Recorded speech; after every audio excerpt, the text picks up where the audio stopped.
A tense standoff continues in northern BC today over a planned LNG pipeline, and it is forcing political leaders to address the confrontation between RCMP officers and members of the Wet'suwet'en Nation. They've set up 2 protest camps along the pipeline's route to disrupt construction. A BC court issued an injunction last month ordering them not to interfere with the project. Then this week, RCMP moved in and arrested 14 protesters. That sparked a stand of solidarity across the countries. Rallies were staged in dozens of cities, even some in the U.S., in support of the anti-pipeline protesters.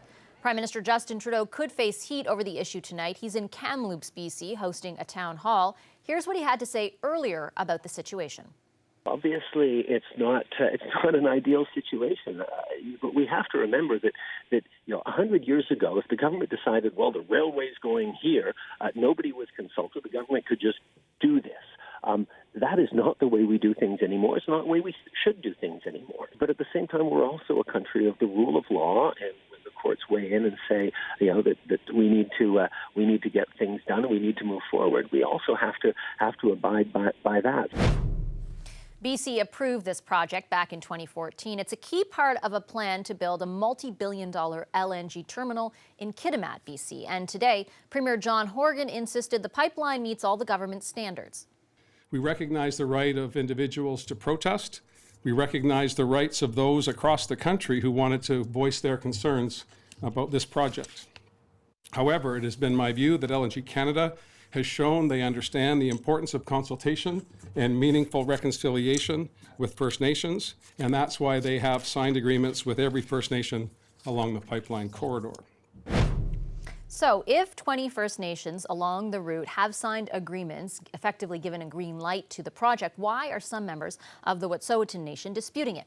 Peter Grant is legal counsel for the Wet'suwet'en Hereditary Chiefs, and he joins me now from Gibsons, British Columbia. Hi, Mr. Grant. Nice to see you. Thanks for your time today. Hello, thank you very much for contacting me on this. Can you help us understand, sir, the distinction here between the Wet'suwet'en elected band council and the hereditary chiefs of the Wet'suwet'en clans? I understand that the council is on board with the pipeline, but the chiefs oppose it.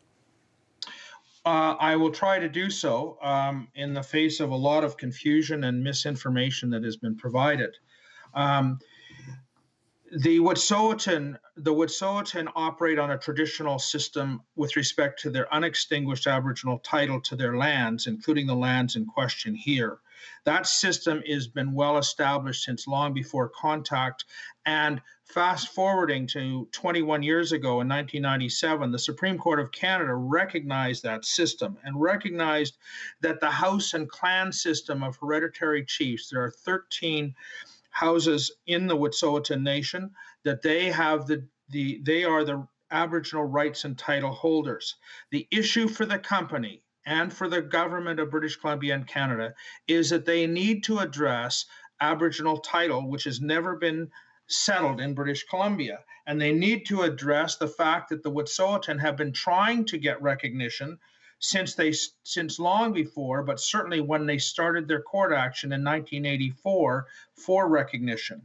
The Supreme Court of Canada made no final determination, but it did recognize that the title holding system is the hereditary chiefs.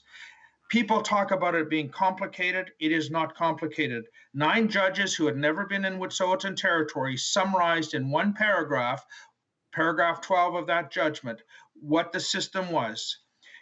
Many years later, in 2013, Supreme Court Justice Dillon ruled about the system of the Wet'suwet'en protecting their territory, and the fee system was still intact. That was in 2013. I find it interesting. I find it the legacy that Premier Horgan and Prime Minister Trudeau are facing is, as the Prime Minister said, a legacy of denial over the last 150 years. However, it is time that they were advised properly by whoever is advising them, and the gas company is advised to look at the state of the law, and it's 21 years old. This did not happen yesterday. This is the Supreme Court of Canada has explained this 21 years ago. So let me ask. What we have is continued denial. Now, the other side of the coin is 20 First Nations have signed in support of this. It's important for your for your audience to understand that First Nations was a language change made by the government of Canada some years ago, that to change it from what was viewed as sort of racist Indian bands to First Nations. These are elected chiefs and councils, and with respect to the Wet'suwet'en, they have jurisdiction over their reserved territories. So with the Wet'suwet'en, it is absolutely clear that the hereditary chiefs deal with the title on the territory. The band councils, the First Nations councils, quote unquote, they deal with the question of on the reserve, water, sewage, those other issues. So is it, of your viewpoint, like from a legal standpoint then, that the hereditary chiefs who are saying that this pipeline cannot go ahead will be able to legally prevent that from happening? I'm not going to predict what the courts will decide ultimately. But when the court addresses Wet'suwet'en title, as they have addressed a number of cases, and the Wet'suwet'en stopped logging in certain areas because of their title and obtained injunctions, when the courts address Wet'suwet'en title, they address and they have told the government repeatedly. They have told the government since 1997, deal with the proper title holders. And in the case of the Wet'suwet'en, that's the hereditary chiefs. In the case of some other nations, such as the Chilcotin, they operate under the band council system. Mm-hmm. So it was an elected council that took that case. And so the Wet'suwet'en system is based on the traditional system.